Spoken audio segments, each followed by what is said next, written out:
Yes, hello everyone. Good afternoon. Almost said good morning. Good afternoon, everybody. Yeah, my name is Ruth Kaneko. I'm one of the financial educators here with BECU. Love coming here to BECU. This is one of my favorite times of year, just to be with you guys and to bring some of this financial education. And love being on campus. Of course, now we're doing it virtually. Let's see, been with BECU now for in the financial industry for 12 years. Apparently, every year just gets longer, which is weird. Yes, but 12 years, and we get to do things like this, travel around and give or virtually give financial education sessions. And so we're very excited. I love this topic today. We're talking about all about protecting yourself against fraud, which we're very excited about. Mainly, I'm really excited too because on the line with us today, we actually have our somebody who works in our financial crimes department, and that is Robert Tursky. And Robert, do you want to kind of tell them a little bit about yourself? Yeah, definitely. Hi, my name is Robert. I am a fierce lover of the UW campus because I live on Roosevelt, so that's my favorite place to go walking. Nice. And I've worked at BECU for just about 5 years now. I think it's somewhere there.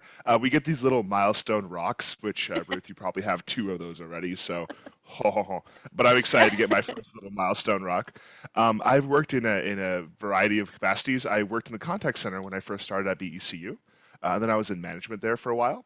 And then I came over to our fraud investigations team. So my current job is that I help to investigate either incoming potential fraud threats to members, or we work case files where members have reported a PIN-based fraud, or in other words, more complicated fraud, not just someone got your card number, but maybe someone is claiming that someone stole their debit card and deposited false checks and withdrew money at an ATM. So little things like that, which is absolutely fascinating work. And I'm super excited to have a chance to talk with all of you because let me tell you, before working in this job, I did not realize just how many everyday people are targets of fraudsters. So I'm Mhm. excited to get that information out there for y'all.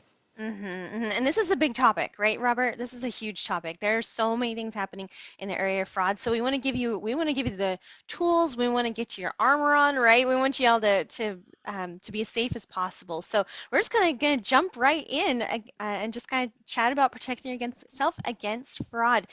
If you have any questions, feel free to ask that in the chat. If you want to unmute your line, you can feel free to do that as well. But I'll be monitoring the chat, so feel free to ask away. All right, so what are we going to talk about today? We're going to look at, of course, what is fraud, common scams out there, some of the most common scams that we see, especially Robert sees on a daily basis. We're going to talk about those that might be coming up against you, so you want to be careful about those. Did you fall for it? If you fell for a scam, what do you do? We do not want you to be a victim of fraud. Again, it's so these bad guys are very good at what they do, right? They're getting even better every day, right? So we don't want you to be a victim. If you are a victim, we want you to show you what to do in case that you are, how to report the fraud or the identity theft. So we're going to kind of cover a whole bunch of this stuff. We'll go for about till 1 o'clock. So here we go. What is fraud? If somebody can tell me, actually, I'll move on from that. What is fraud? You all know what fraud is. It's wrongful or criminal deception intended to result in financial personal gain. Obviously, someone's trying to steal your money, right? Or trying to steal your identity to get your money. So this is fraud, obviously. But who can be a victim of fraud? Tell me in the chat, who can be a victim of fraud? Tell me in the chat, do you think it's younger people, like the college group, the teens area? Who do you think can be a victim of fraud? Anyone. Yes, thank you so much. Absolutely. You knew what I was going to say. Anybody. Anybody can be a victim of fraud. Now, Robert's going to talk a little bit about sometimes the different age groups can be targeted depending on what kind of scam it is. So we'll talk about that in a little bit. But we're actually going to talk a little bit about common scams. Now, real quick, before we get started though, has anybody on this session been a victim of fraud or known anybody with a victim who's been a victim of fraud? Tell me in the chat or raise your hand virtually. Who has been a victim of fraud? Lots of people. I am seeing some hands for sure. Yep. Yep. And unfortunately, that does right. So a lot of us know that either it was us that been a victim of fraud or so we've known somebody. So again, we're very glad you came here today. So let's talk about the common scams out there. Yep, and a couple people are saying they've been a victim of fraud a few years ago. Um, so what are some common scams we see out there? Well, one of the common scams we see is actually called a recruiting scam. Robert, do you want to talk about that a little bit? What a recruiting scam is out there? Yeah, definitely. So, recruiting scam refers to an overall concept, and then what you see on the page as well here is how it's specifically targeted against younger folks or a lot of college age kids. But a recruitment scam is when a fraudster actively engages the person, their victim, in the scam. And it can be kind of complicated because when the fraudster or the bad actor gives the victim instructions on what to do, that victim gets confused and they may try to lie to their financial institution, in this case BECU or whatever their bank is. Um, and I'll give you a classic example. So a fraudster or bad actor will come up to a victim and will say, "Hey, I just saw you left that BECU ATM. I have this trick. I can get you $200 right now, no questions asked." And the victim is like, "Oh, sure. I mean, why not? I'll just stand with you." And then they will go deposit a bad check, and then they say, "Okay, now call your bank and tell them that you lost your card and that you wrote your PIN on the card, and you'll be all fine." That is, of course, not how it works, unfortunately. And so, what makes recruitment scams particularly nasty is that feeling that, well, there's nothing to lose, right? I can give someone a blank, an empty account number, or I can give someone a debit card that has no money on it. When the reality is that can still really damage your reputation with the institution and also cause you to owe the institution money, which is even worse because you never got that money to have to start with. Exactly. So, and with those, so Robert, would you say that those particularly target the teenagers or the college students, correct? Yeah, this tends to be the biggest target by far are 18 to 22-year-olds. Hmm. And they'll go so far as to reach out to people on Instagram. We talk about that more in social media scams, but during the COVID era, it's becoming more common for recruitment artists to recruit people on Instagram and say, "Hey, do you want to make some money? Just give me this bits of information and don't even worry about it." Well, they should be worrying about it, but yeah.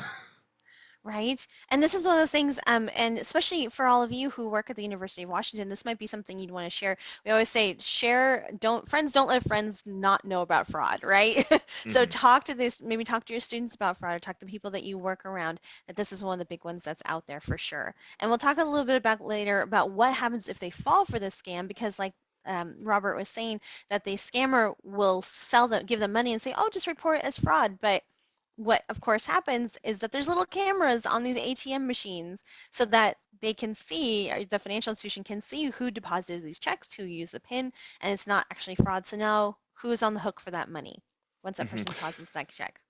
And just to give an example of scope, just to understand how much of this there is, we have a team of about 6 investigators who are working on fraud detection. And this morning I was monitoring and I locked down 4 accounts, all between the ages of 19 and 22. 4 different people who opened up accounts, immediately deposited fake checks, and claimed that their accounts were stolen, claimed their information was stolen. Each one of those kids made a mistake that is going to cost them at minimum $225 and a really nasty mark on their credit history, which is probably going to not allow them to open up accounts for at least 7 years, at least. So this is common. This is a very common nefarious scam. So watch out for this one. Definitely talk to people around you about this one for sure. Hmm. And this is kind of how it looks. This is kind of an illustration. Somebody comes up to you and says, "Hey, can I buy your card?" Again, it could be at school, it could be on the campus, it could be at a football game, whatever it is. They can sell their debit card, and the person gives them the money, right? But of course, again, they're on the hook for that money that they just deposited. That was fraudulent. Another one that we see a lot is called something called flossing, and we're not talking about the dance or the tooth, right? The flossing is what? What flossing is where you see what on social media? Robert, where do you see that? Flossing is showing off money. And we've all seen it. Everyone who's lived through the 90s has seen those rap albums where they have the fan of dollars in their hands. That is flossing. Flossing in and of itself is not a crime. Like some people just floss to show off money, but it is also used very commonly to lure people into a scam. Whether you have an account which is showing off fancy Ferraris, or whether you have a TikTok video which you say, "Hey, I've got thousands of dollars here. I'm going to throw a dart on the wallboard, and all my subscribers are here," and someone's name gets chosen. Mm-hmm. That's all flossing. That is to lure people in with either the image or the reality of a lot of money that is up for grabs. Exactly. And we are getting a little. I'm just making sure. Can you all see my screen? I'm getting a report that somebody can't see my screen. Robert, can you see the screen by chance? I I can, yes. Okay. So in Zoom, it opens up in another window.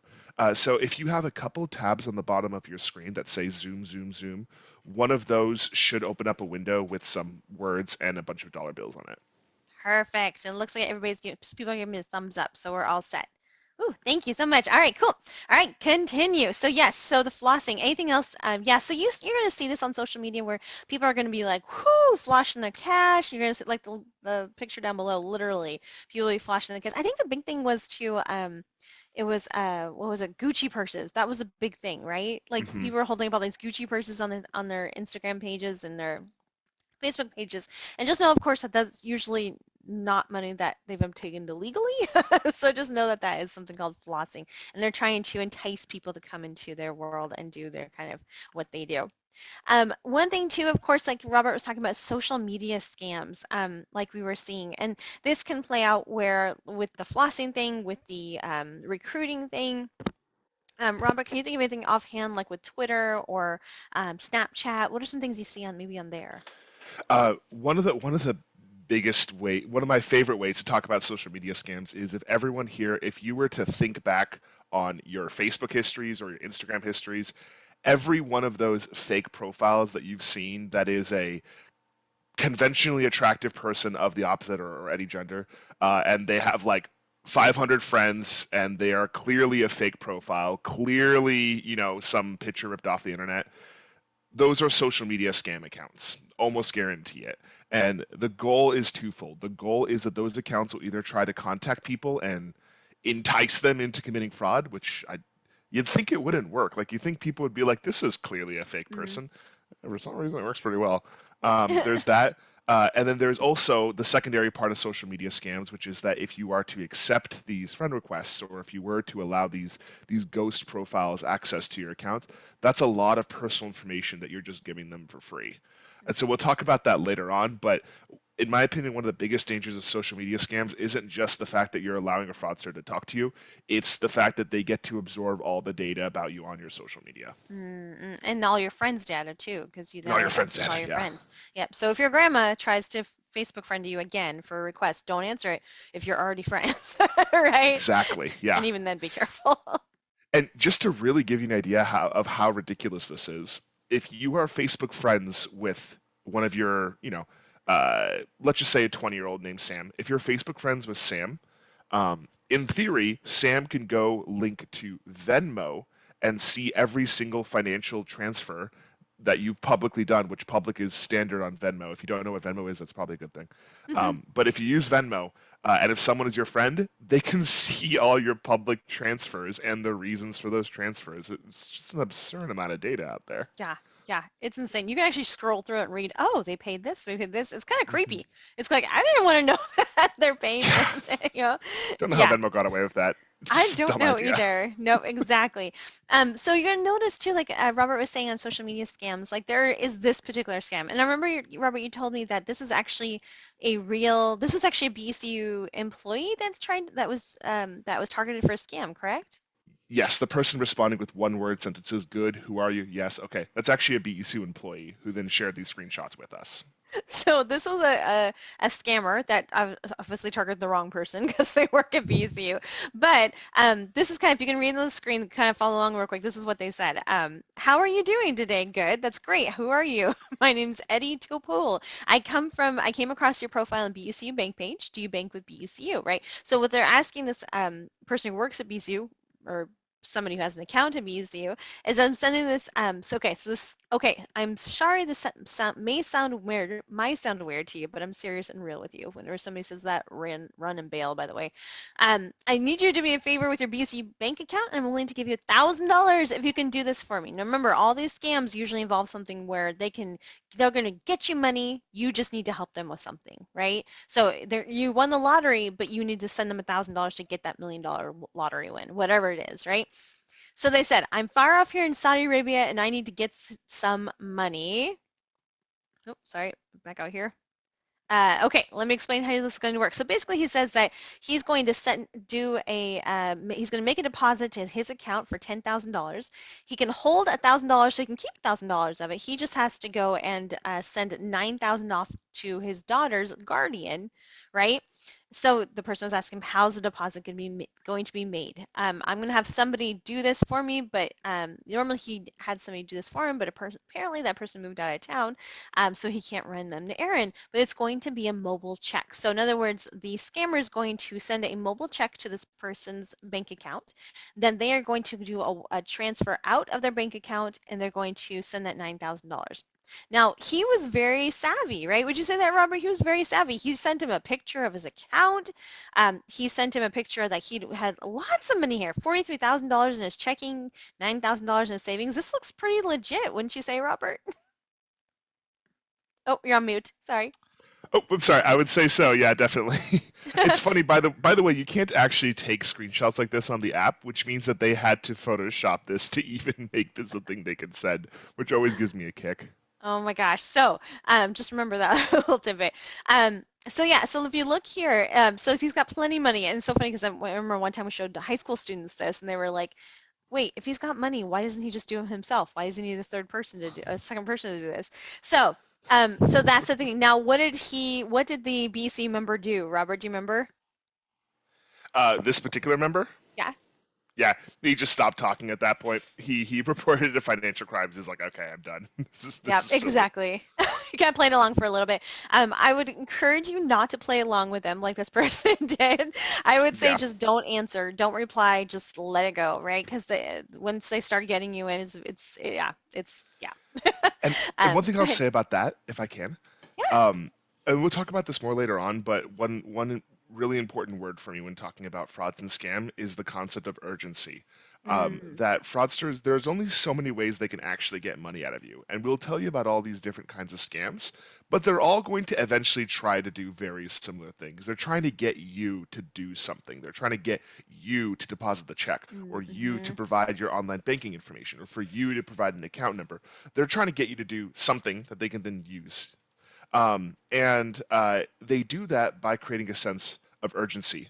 It's the same way that a teacher might, get students to have to think on their feet by giving a pop quiz, right?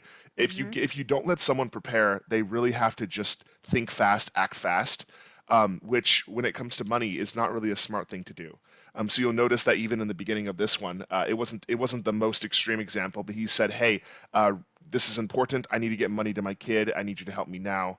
Um, and sometimes these fraudsters will be a lot worse. Sometimes they'll make threats. Sometimes they'll say like, "I'll report you to the FBI," or you're in danger of additional taxes, things like that, which that gets very logical people to act very illogically because none of us are good under pressure. Well, I don't mean to presume. Some of you are probably good under pressure, but most of us are not. So I just want to introduce that concept of urgency that we see in this example. Exactly, exactly. Thank you so much for putting that. The sense of urgency is so easy to remember. Remember, if somebody comes to you looking to do something very quickly, pause. That's all you seriously, just pause, think it through, maybe contact the person who you think might be contacting you, which is, which we'll talk about later, but just pause and really think, is this really legit? Does this sound too good to be true? All right. Next up, we have dating sweetheart scams. These are rough, I tell you. I know a family member of mine who's actually been caught up in this for a couple years now and will not, and they think they're married to the Prince of Saudi Arabia. And apparently they've been giving them $1,000 a month just to make sure that they're getting the right visa for them to come and live with them.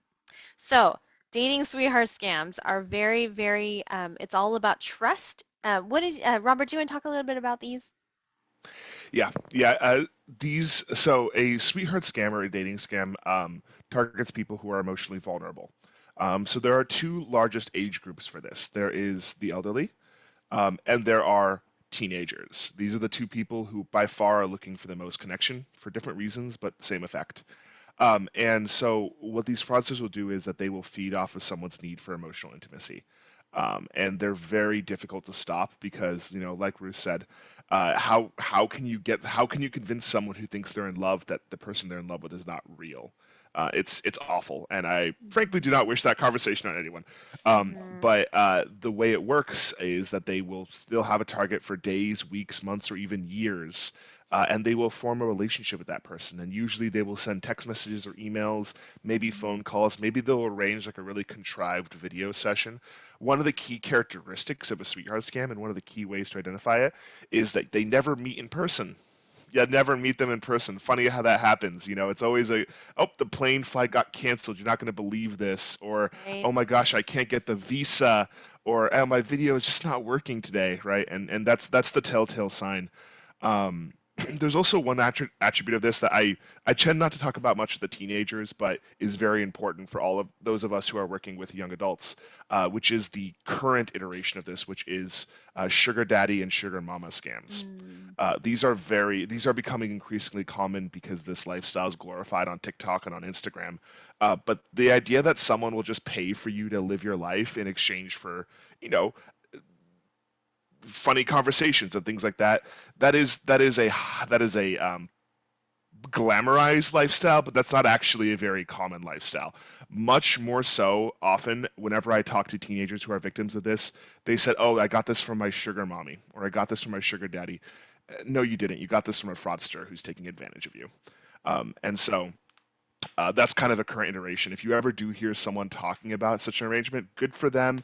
Maybe ask a few more questions. Hey, please be safe. Please talk to your financial institution if you're concerned.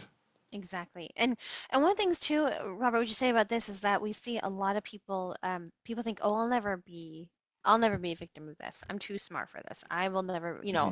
it's somebody else will be a victim." And we've seen, I think recently in the news there was a CEO in the area who was a victim of this, and one of the top companies. So it's not just people you may think, but this is a one of the things to really, I would say, talk to your parents and your grandparents about, and talk Yes. to your kids about specifically. Any people that maybe they know how to target people. Maybe their loved one has just passed away, and they are targeting this age group specifically too. So be very, just talk to people, talk to people about these. And if you notice that somebody in your family has maybe all of a sudden got a spark in their eye and they're like, "Oh, I'm talking to somebody or I've enjoyed this conversation." Do some little probing, right? Just ask some questions about this. "Oh, where did you meet this person? Did you meet them online or in person?" So kind of, have their back for sure. It's Hmm. yeah, it's very hard to get them out of it once they're in it because they feel that deep connection. And wouldn't you say with these dating sweetheart scams, they can take a couple years, right? Like the scammers, they won't instantly ask for money. Like that's not, they know this is their full-time job. They don't have to ask for money. They're gonna again get that relationship going, get that trust, and then they're gonna, "Oop, oh, I just need a couple $100s to fix my car to get to the airport." Yeah, Yeah. it sucks. I've seen people lose their mortgages to sweetheart scams. This is the long haul scam. Exactly, long haul, exactly. Employment scams. Now, I had actually somebody in the chat said that I'm so sorry, by the way, somebody said that their family had experienced, let me pull it real quick, their family members and friends had false employment claims filed on them last year. Yes, we saw that. It was a big one, those false employment scams or unemployment scams, a lot of them out there. Robert, can you talk about that a little bit? And it's a little bit Yeah. different than, Yeah, that one sucked. Oof. oh. There was a leak of information, and there was a whole spree of people who I think it was. Please don't quote me on this. It was from X time frame to Y time frame, but between a time frame, everyone who had filed for unemployment between those months had their data leaked by a vendor company of some Oh my sort. goodness. And so, we started to see a lot of us and a bunch of other financial institutions started to see a ton of these fake profiles come through using that information that was in that governmental vendor link. So yeah, that one, that sucked. That was not great. Mm-hmm. Employment scams.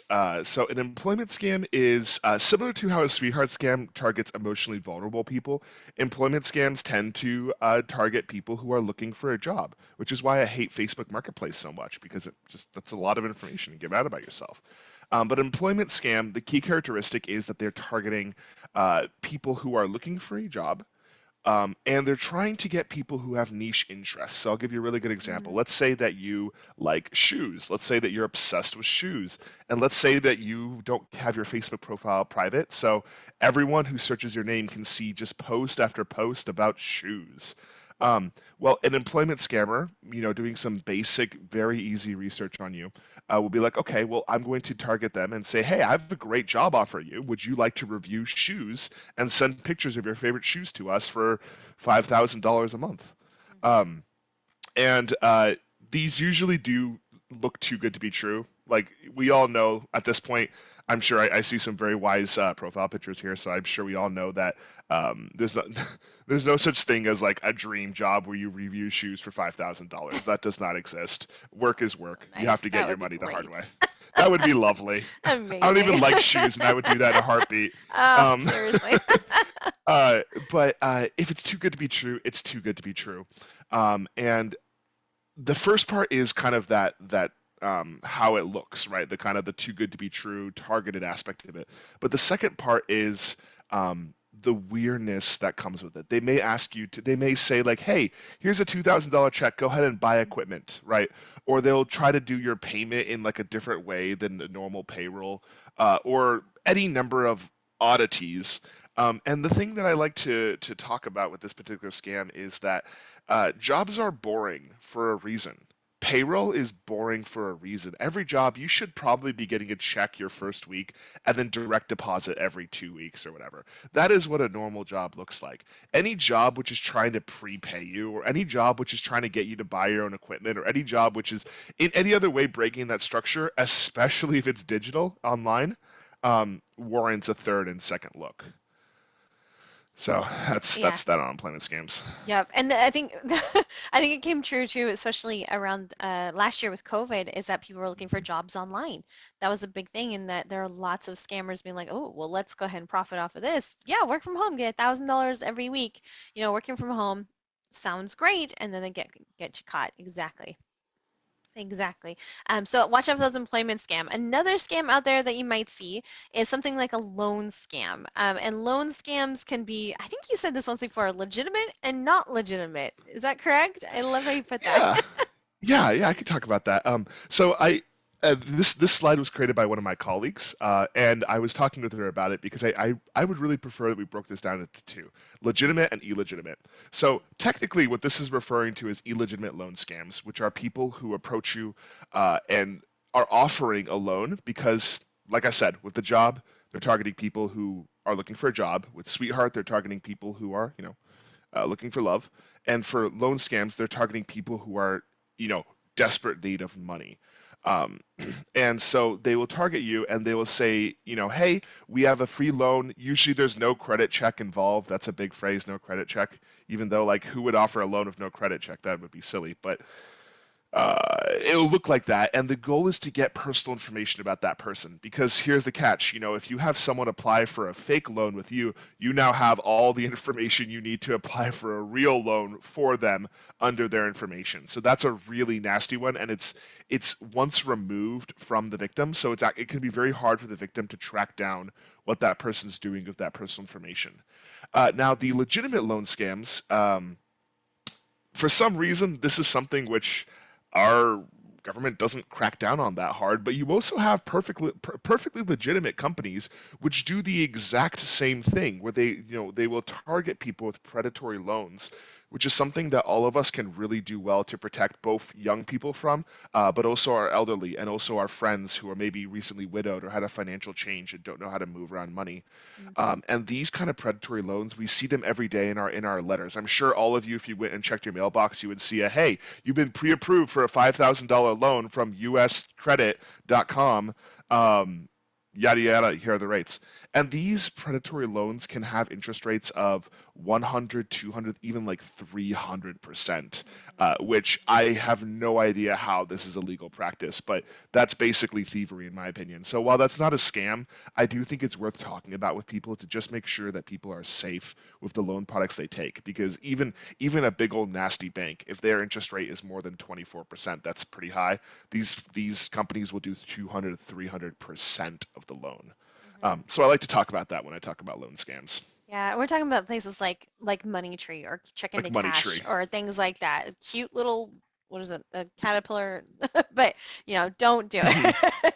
Absolutely, yeah, it's very very nefarious kind of practices, I would say for sure. Another thing you want to be aware of out there when you're thinking about so actually, a question just came in, Robert. I think you could um, Yeah.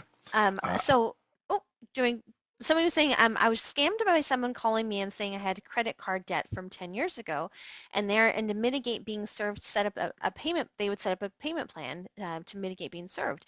After a few months, I canceled my debit card so they couldn't process the payment. What are my next steps for reporting to this SEC and whatnot? mhm. This is a really common one. So I'm glad that you were able to kind of piece together the parts to be like, oh yeah, that's no bueno. So there's two steps to this. Let's see here. After a few cards, cancel my debt card. So for starters, they're going to try to contact you. You can just ignore those. Those are fake, and you do not need to be paying them. You may want to contact the institution that the credit card debt was with. If that even was real to begin with, you may want to contact whatever institution that is. Any financial institution that sells off uncollected debt to a processing agent or to a collection agency will have strong records of that path. They'll be able to tell you exactly who that is, exactly what number to call. So you may want to call in on that, talk to that financial institution, and make sure that is the case. I would then also double check your credit score and do a credit inquiry to make sure that this wasn't a real card and that this might be an ID theft issue. Um, and then you asked, what is next steps for reporting to the SCE? I wouldn't necessarily, if you would like to go about kind of a reporting process, you definitely can do that.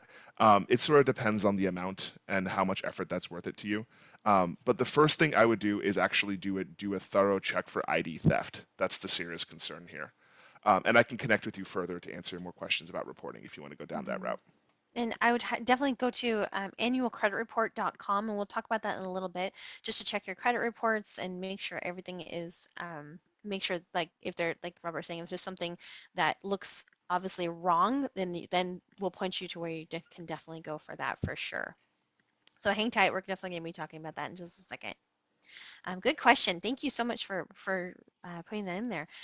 Also, ATM skimming. That's another one we see a lot during the holidays, during everything when people are going to get cash out, putting money into ATMs. It's called ATM skimming because these people get these different scamming devices, and they can put these devices on the ATM machine and ATM machines anywhere, right? You can put them on the back of or an ATM machine for your financial institution, at gas stations. You can find those little tiny ATMs that literally just say ATM. By the way, don't ever use those. They're never serviced that often. So you could get money out there, and they could be getting your information. So if you look at, or actually, Robert, have you ever seen or seen these devices put on a machine before? I've not seen them put on, but I've seen them taken off. I mean, sorry, take it off. Yeah, Yes. yeah, yeah. Nice try, Ruth. No, I'm kidding. Yeah, a skimming device is a skimming is used to refer to the act of collecting card information at a point of sale, or in other words, a place where you do a transaction. The most common by far are the ones that you're seeing here. The little device put on top of a card scanner, and if you're thinking to yourself, that is ridiculous. I can't believe they're showing me this bizarre thing.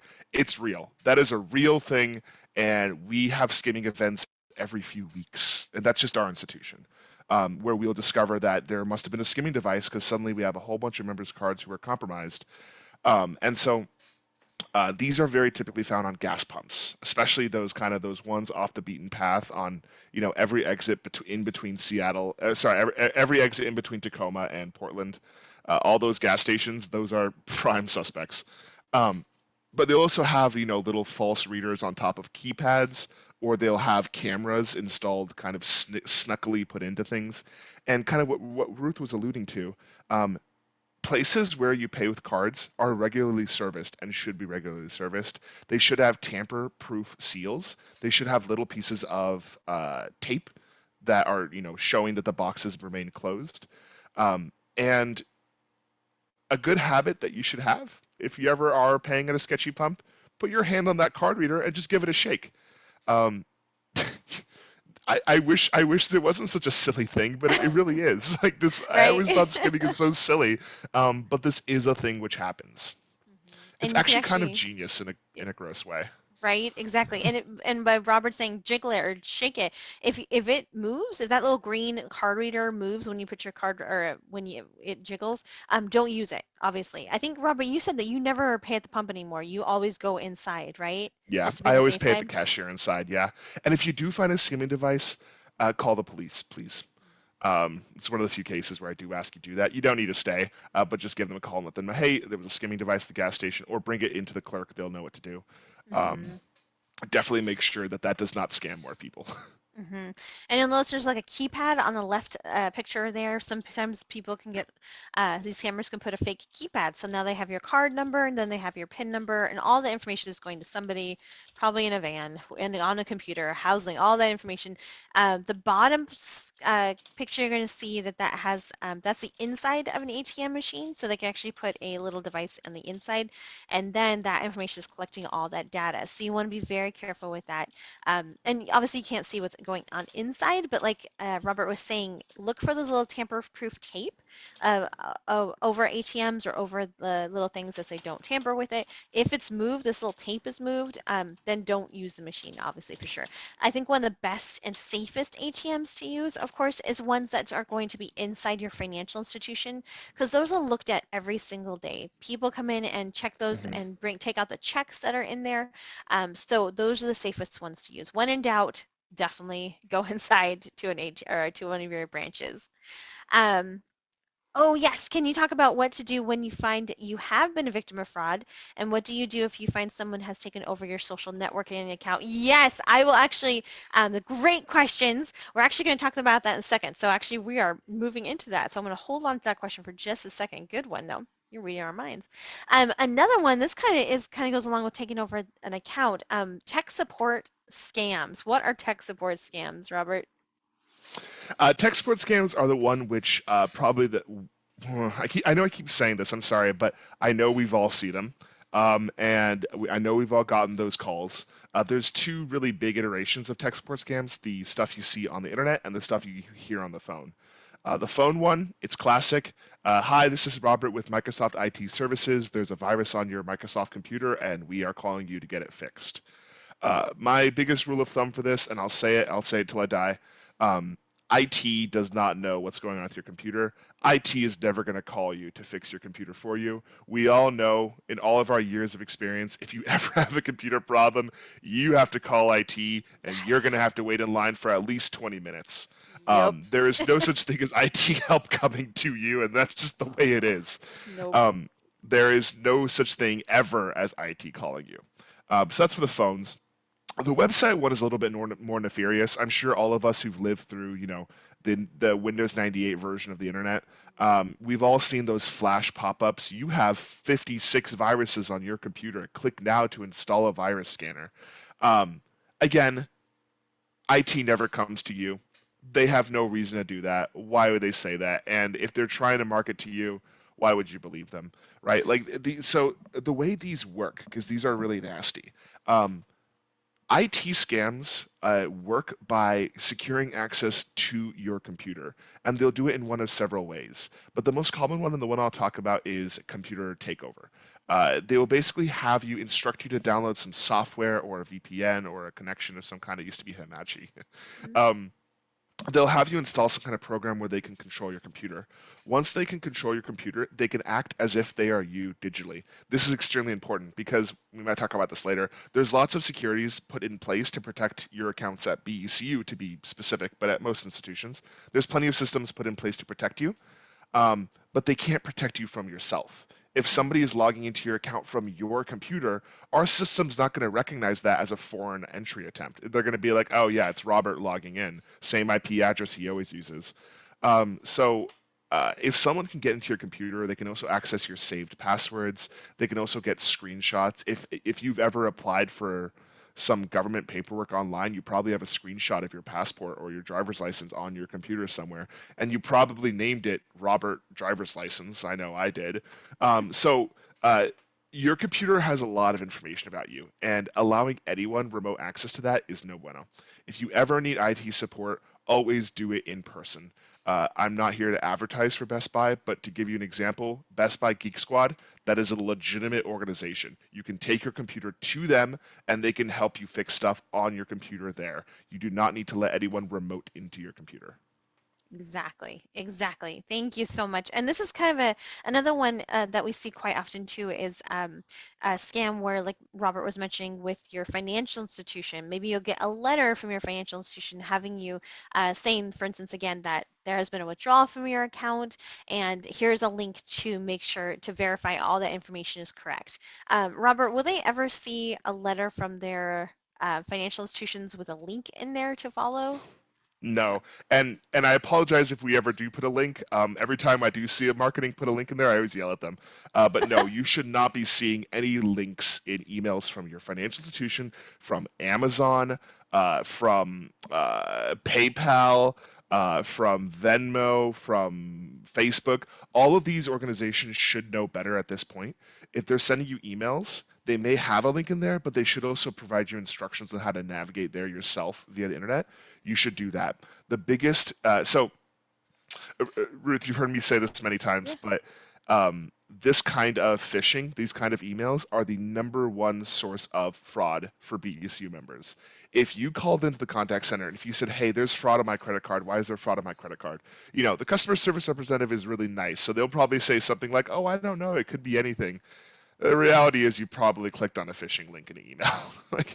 like that's probably what happened.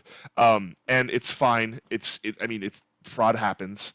But embedded URL links like this in an email can navigate you to anything. They can even navigate you, just to give you an idea, they can navigate you to a fake version of Amazon that automatically uses your saved credit card number that's saved in your browser to submit information and then reload it back to the page that you thought you were going to. Always double check your URLs that you're clicking on by hovering over it and seeing where it's sending you.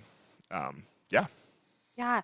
Actually, we had a couple of things come up. One person was saying my daughter had this exact IT scam happen, and the one we were talking about before, and she allowed them to control her laptop, and this was a couple years ago, and she hasn't seen any fraud yet. Was she lucky that she stopped the interaction, or is there still a risk of fraud from the interaction from a long time ago?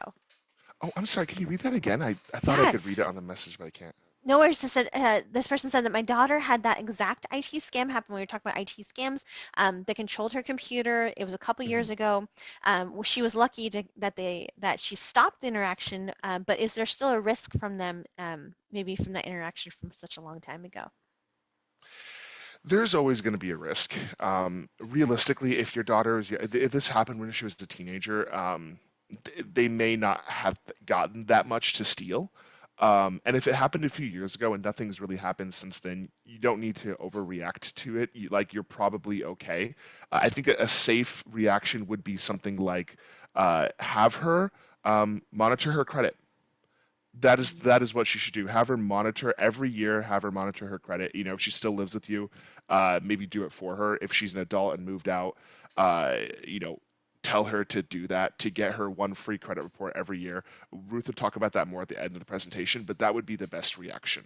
Mhm. Um, and if it happened more recently, like if this was a last few weeks or months thing, I would have them bring their computer to Geek Squad or to any other IT group, Mhm. and have them wipe the computer, or just do a clean, like a full scan, um, and then call your financial institution and put a potential ID theft flag on the account. Nice, nice. And one person is actually asking, and like you were saying before, if you ever got a link like this, the one you see on your screen, going back to this one, if you ever see a link like this, or if you ever get a phone call from like your financial institution saying that you have hi, this is BECU. It looks like you have something fraudulent on your account.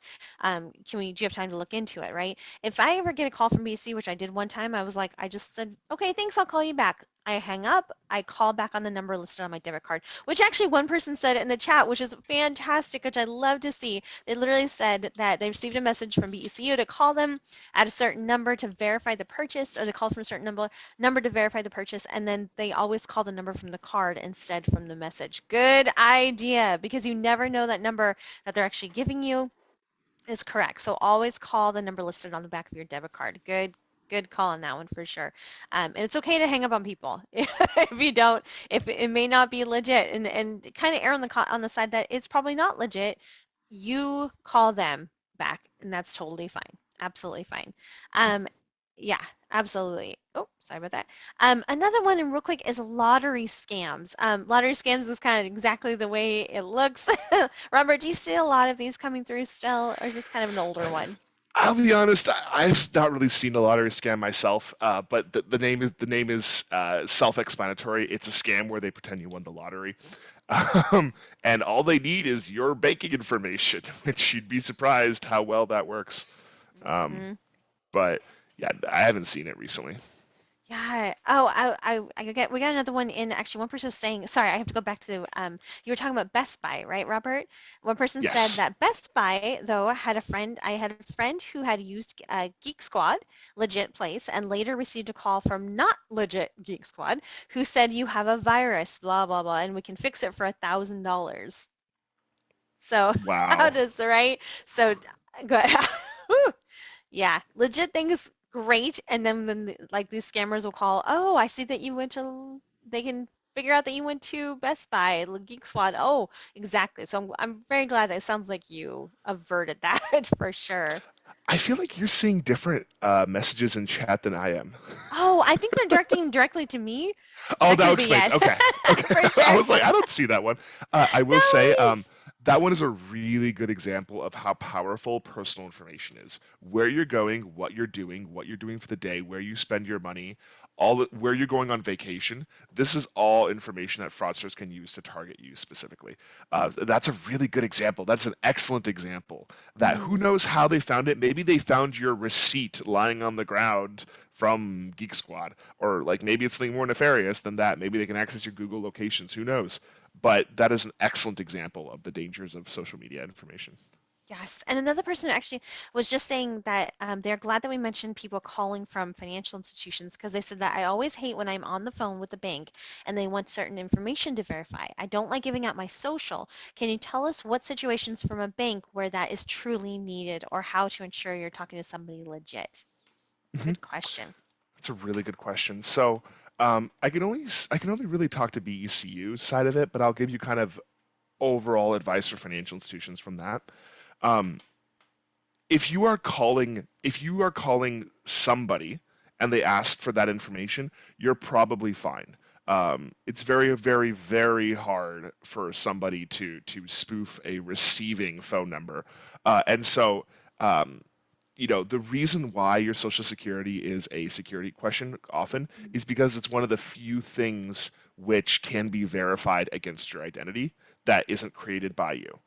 Remember that, you know, when an organization does verification, um, they're not necessarily saying that you are not who you're saying you are. They're trying to make sure that no one else is masquerading as you.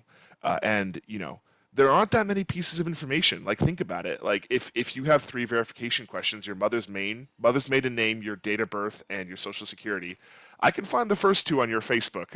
Like it's really not that hard. So it can be difficult. But that said, nobody should ever be calling you and asking you for your social. If somebody Mhm. does that, you are fully within your rights to say, I'm going to go ahead and release the line and call the main phone number. Um, can you tell one situation from a bank where this is truly? Uh, to answer your question of where that's truly needed, you should only need to provide your social security for occasions of verification and for applying for a loan. Those are the or an application for membership. Those are the situations where you need your social security. When you Um, initiate it. When you when you initiate initiate that it, yeah, call. Yeah. Nobody should ever yeah. call you and ask you for that. If they're calling and asking for it, drop the line. If you're calling and asking, like if you're calling and they verify your social security number, totally fine because you hmm initiated to call them. Yeah. And the one caveat I would add, only because I work in a back office and I sometimes have to call people to verify things, if somebody does call you to verify information, pay attention to what they are telling you. I'll give you a really good example. When I call someone to verify where they're sending a wire to, I don't expect them to tell me much. I call them and I say, "Hi, this is Robert with BECU Financial Crimes. I'm calling to do some due diligence on a wire that you sent this morning for this amount to this person. Can you please tell me the purpose of this wire?" So in that case, I'm already providing the information that I know ahead of time. Um, if you were not comfortable in that situation, me as a back office person, I would have no problem whatsoever. If you said, "Hey, can I call the main line and be reconnected to you?" That's totally fine. Anyone worth their salt in any call out capacity will not mind if you, hopefully politely, tell them, "I would like to call you through the main line." That's totally fine. Awesome. Exactly. Thank you for mentioning that. That absolutely makes sense. We have a few more questions. I want to talk about a couple more scams, and then we'll get to some more of the questions too. Family emergency grandparent scams. This is a huge one. You may see, you may come in contact with. Yeah. What are these? How do you Yeah. avoid them? Family emergency or grandparent scams. My grandma fell for one of these. Actually, these are, remember that sense of urgency I talked about? This is the ultimate urgency. Because how many of you don't have to raise your hands, but how many of you have grandchildren? Probably a couple, right? And if your grandchild called you and they said, "Hey, I'm in jail. They're about to execute me. Please send money." Um, your first fight or flight thought is, "Oh my God, I have to save them." Pardon me. But oh my gosh, I have to save them. That's going to be your first reaction. And that is the reaction of most family members when their family's in danger, which can lead you to behave illogically. So this is a very nasty scam because it tends to target elderly grandparents. And I'll use my grandma as an example. She lives in Poland. She doesn't speak a lick of English, and America looks pretty bad in the news. So when she got a call from someone saying, "Hey, this is your grandson Conrad, my brother. I'm in jail, and I need a bail for $5,000." Of course, she's gonna go grab her credit card and give them all the information. Um, so one of the best ways to mitigate this and to protect yourself and your family from this is open communication. Make sure that your family has easy ways to communicate with each other, and that you generally are able to talk with each other. Because if you don't have good communication, then they may be susceptible to this. So this is yet another reason to tell your children to call you every week. Tell them you got to protect yourself from a family scam by calling Hmm. me. Exactly, exactly. Have them call you. Just remember, have people call you. hmm Another one we see is an account takeover. Takeover. In the instance of time, I just want to just go through this real fast. Account takeovers. You're going to see again people trying to get a hold of your information, helping you will give them your access code so they can take over your accounts. Don't fall for it. Never give somebody an access code. Retirement accounts as well. Be careful of people trying to access those. And now, if you fell for, and this goes more for if you fell for like the recruiting scam. If you fell for the recruiting scam, of course, we sell your debit card. You're going to have to pay that money back. But I want to look more so right now that if you, what happens if you're a victim? One thing we always tell, 5 things to remember is don't let anybody borrow your debit card. Don't give over your PIN, any online information, of course, and don't ever cash a check for somebody or open accounts in anybody's name. One thing you want to do is that be careful what you post on social media, of course. Be careful, know who you're talking to. If it's something is too good to be true, it normally is. And if remember, employers will not find you on social media. This is one of Mhm. the big things I want to tell you. What I would encourage everybody to do is go here, annualcreditreport.com. Um, go ahead and I would take a screenshot of this just to make sure that you go here and check your report. I'm sure a lot of you have checked it already, but check those reports regularly. I think with COVID, actually, it used to be where you could only check your reports once per calendar year. You can actually check them annually, or I'm sorry, weekly right now. They're offering weekly credit checks on on your credit report, which is pretty cool. So definitely check that out. Make sure everything is saying what it is correctly saying. If not, this is how to report fraud. I know somebody was asking about this earlier. The number one thing you want to do when, if you are a victim of fraud or if you think you're a victim of fraud is A, notify your financial institution. File a police report if you have to. Unfortunately, sometimes we see a lot of parents, or I'm sorry, relatives. This happens to you, Robert, when you say with fraud, it could be an uncle who stole a nephew's social security number. You have to, file a police report. You don't want to, but in order to clean up that mess, maybe you need to, right? You have to weigh that out.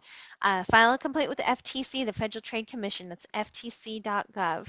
And also, if you suspect the scammer has a social security number, contact the Social Security Administration's fraud hotline at this number on the screen right there. Um, Also, I'm going to give you a couple different resources as well, but if you want to take a screenshot of this, feel free to. Um, Another thing we really encourage people to do is talk to your kids about fraud. Again, people are not robbing banks as much as they used to. They're doing it through increments on people's accounts, right? Or through other methods.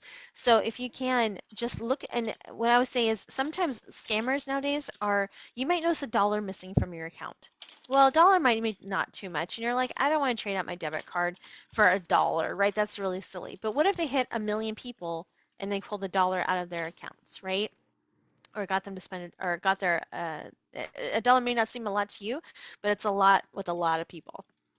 So here's the research page I want to put up. Robert, do you want to talk a little bit about this real quick, and I'll open it up for questions? Yes. So, uh, BBB, Federal Trade Commission, and IC3. So these are all very useful tools for looking up information. The IC3 is an excellent one because this is a complaint center, but it also has lots of information about scams to search. And the Better Business Bureau is one that I would definitely use if you are contacted by a fake business of some kind. This is a really good tool you can use to look up any LLC or sole proprietorship or anything that claims to be registered. Remember, fraudsters can use legitimate businesses, which is terrifying. But Takes a that also lot. means there's a paper trail. Yeah, but that also means that there's a good paper trail for eventually an arrest or capture of some kind can go down. I also really recommend our government actually does a great job of tracking fraud trends. If you have a weird, stinking suspicion about a situation you're in, and if for some reason you don't want to call your financial institution, like BECU, to ask questions about it, you can also Google keywords. Google keywords and then government scam. And you'd be surprised how often it'll lead you back to the IC3 or to Mm, FTC and a lengthy article about a scam that they are aware of, uh, including one bonkers one I had where somebody was getting a refund for a timeshare that they owned in Mexico being wired to them through the Mexican government, which is in fact a scam. But it looked very realistic. But luckily, the U.S. government had a detailed article about that. So Google search is your friend. for sure. So I'm going to open up to questions because I know we're going over a couple minutes, and if you have to leave, feel free to. But I just want to get to some of these good questions as well. The person who's asking about what to do when you're a victim of identity theft, which you just went over. What do you do if you find that someone has taken over your social networking account? What are some kind of tidbits there? Contact that social media website. They have a legal vested interest in helping you with that. So I would 100% contact, if it's Facebook, contact Facebook. If it's Snapchat, contact Snapchat. Get that account shut down as fast as possible. It's not actually so much a danger for you, so much as it's a danger for the people in your life. It's a danger for your friends and family, because they will automatically trust you. So having your social media hacked is something that should definitely be resolved quickly. But I Mm, do also want to distinguish that we often use the word hack to refer to social media engineering, which are actually two different things. Very, very rarely is there such a thing as hacking. Um, Fraudsters don't hack you. They're not actually hacking you. They're not hacking your computer. Um, they're just stealing information and using that information. We call that social media engineering, and I think it makes up something ridiculous. I think it's like 87% of theft isn't hacking per se. They're just stealing personal information via social media, or using social media to get you to do something silly. So, nice. So contact the social media platform for sure. mhm. Nice, thank you. And then where to recycle their old computers? I have a few at home and are scared to recycle them because I have some secure information on them. Do you have any idea where they can throw those out? Yes. Um, uh, your computer's most sensitive piece of component is the hard drive. The hard drive houses all the information on it. So depending on your level of tech comfortability, whatever the word is, Mm. you can extract the hard drive, and at that point you can recycle that safely at any place. I'd maybe remove the memory as well. So actually, the hard drive and the memory. If you're not comfortable with that, I know actually our organization BECU has a free paper shredding event twice a year where they will also safely dispose of electronics. So that is a reputable place you can go to. If you're not in Seattle or Spokane area, you can also probably look up shredding or electric recycle by financial institutions. Mm. This is a service that we are all very much interested in providing for people, for obvious reasons. So we will happily do that for you. Nice. And then another question we have is, what about um, scams, things to be aware of with all the QR codes being used more lately? That's a really good one. Any scams you see with QR codes? Yeah, just don't mess with QR codes, in my opinion. They're just not worth it. But if you have to, um, it's all about identifying that link. So when you hover over a QR code, it should show you the URL. Make sure that the URL matches with what you're doing. A really good example of this is a restaurant. If they have their menu on a QR scan code, when you hover over that QR scan code on your phone, maybe make sure that the QR code is taking you to the name of the restaurant. Mm. I actually did have a fraud situation. I don't mean to scare you all. I'm so sorry. I promise this is not that common. But there was a fraudster who just put a QR code on a dinner table for the menu. Oh my And it goodness. took a few table cleans before the server was like, oh, wait a second, this isn't ours. Oh Um, my goodness. so definitely just take a look Wow. at where that URL is sending you to. For sure. Thank you for bringing that up. Thank you for that question too. Mhm. And one person was asking anything to worry about with public Wi-Fi networks. Yeah, I would not log into your online banking on a public network. So a public network, think of it like a public bathroom in the sense that literally anyone can go into it and do whatever they want at any time. The problem is if it's internet, uh, that's that was a strange metaphor. But my point is that you have no idea what was done on the internet connection before and what will be done there in the future. So if you have to use a public network, make sure you use a VPN, a virtual private network, which can try to protect you. If you are not familiar with that, if you're maybe not that tech savvy, that's okay. I highly recommend looking into VPN services. That might be a great gift idea actually to ask from loved ones because they're not that expensive. But VPNs are basically, think of it like a mask, but instead of a mask for your face, it's a mask for your internet connection. Um, and that will at least make sure that the truly nasty stuff can't really affect you. Um, but I see a follow-up question about hotel networks. Mm. Any connection which you don't need a password to connect to is automatically. I would not. I wouldn't even log in on social media on that thing. I would use that to watch YouTube videos and stream music, and maybe download apps on my iPhone or whatever. Um, that's all I would use public networks for. If a network has a password, That's a great kind of 1-2 question to ask yourself. Is this a password that they're clearly updating every few days, like a random string of codes? Or is this, the Hilton password is poolside, right? Which they haven't updated in 10 years. Um, if it's a really old password like that, I would consider it like a very dangerous public network. If it is an updated password that is regularly updated by a reputable like travel hotel, it's probably a bit safer. I would still not log into your online banking. I would not log into anything super sensitive, but you should be okay with things like social media accounts. Um, Again, that can all be mitigated by just getting a VPN. If you have a VPN, you should be relatively confident with the internet access you're doing. I can't promise it's 100% efficient, but it's better than nothing. Yeah, exactly. Awesome. Well, thank you so much. These were some great questions, Robert. Do you have any questions on your end that you would like to point out to everybody, or how are we doing there? Yeah, so I think I've got all the questions answered that were IM to me. But I'm going to put my email in. Oh, Mm. that's a great question. I'll talk about that actually. I'm going to put my email in here as well. Oh, And if you yes. do ever have questions, I can't promise I'll respond quickly, but if you ever do want to send me a question, as long as it's not related to your accounts. If it is related to your accounts, I ask you go through our regular channels, our customer service line. But if you have questions related to this presentation, I'm more than happy to answer them.